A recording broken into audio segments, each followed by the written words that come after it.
اے بیٹو، یوں کرو کہ ایک دفعہ پھر جاؤ اور یوسف اور اس کے بھائی کو تلاش کرو، اور اللہ کی رحمت سے نا امید نہ ہونا کہ اللہ کی رحمت سے تو کافر لوگ ہی نا امید ہوا کرتے ہیں۔ پھر جب وہ یوسف کے پاس گئے تو کہنے لگے کہ اے عزیز، ہمیں اور ہمارے اہل و عیال کو بڑی تکلیف ہو رہی ہے، اور ہم یہ تھوڑا سا سرمایہ لائے ہیں، آپ ہمیں اس کے عوض پورا غلہ دے دیجئے اور ہم پر خیرات کیجئے کہ اللہ خیرات کرنے والوں کو ثواب دیتا ہے۔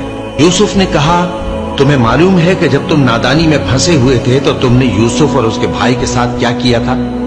وہ بولے، کیا واقعی تم ہی یوسف ہو؟ انہوں نے کہا، ہاں میں یوسف ہوں، اور بن یامین کی طرف اشارہ کر کے کہنے لگے، یہ میرا بھائی ہے، اللہ نے ہم پر بڑا احسان کیا ہے۔ جو شخص اللہ سے ڈرتا اور صبر کرتا ہے تو اللہ نیکوکاروں کا اجر ضائع نہیں کرتا۔ وہ بولے، اللہ کی قسم، اللہ نے تم کو ہم پر فضیلت بخشی ہے اور بے شک ہم خطا کار تھے۔ یوسف نے کہا کہ آج کے دن تم پر کوئی ملامت نہیں، اللہ تم کو معاف کرے اور وہ سب سے بڑھ کر رحم کرنے والا ہے۔ یہ میرا کرتا لے جاؤ، پھر اسے والد صاحب کے منہ پر ڈال دینا تو وہ بینا ہو جائیں گے، اور اپنے تمام اہل و عیال کو میرے پاس لے آؤ۔ اور جب قافلہ مصر سے روانہ ہوا تو ان کے والد کہنے لگے کہ اگر مجھ کو یہ نہ کہو کہ بوڑھا بہک گیا ہے تو مجھے تو یوسف کی بو آ رہی ہے۔ وہ بولے کہ واللہ آپ اسی قدیم غلطی میں مبتلا ہیں۔ مگر جب خوشخبری دینے والا آپ پہنچا تو اس نے کرتا ان کے منہ پر ڈال دیا، سو وہ بینا ہو گئے، اور بیٹوں سے کہنے لگے، کیا میں نے تم سے نہیں کہا تھا کہ میں اللہ کی طرف سے وہ باتیں جانتا ہوں جو تم نہیں جانتے؟ بیٹوں نے کہا کہ ابا، ہمارے لیے ہمارے گناہ کی مغفرت مانگیے، بے شک ہم خطا کار تھے۔ فرمایا، میں اپنے پروردگار سے تمہارے لیے بخشش مانگوں گا، بے شک وہ بخشنے والا ہے، مہربان ہے۔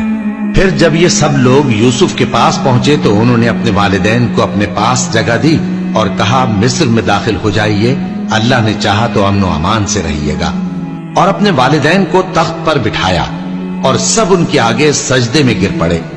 اور اس وقت یوسف نے کہا، ابا جان، یہ میرے اس خواب کی تعبیر ہے جو میں نے پہلے بچپن میں دیکھا تھا۔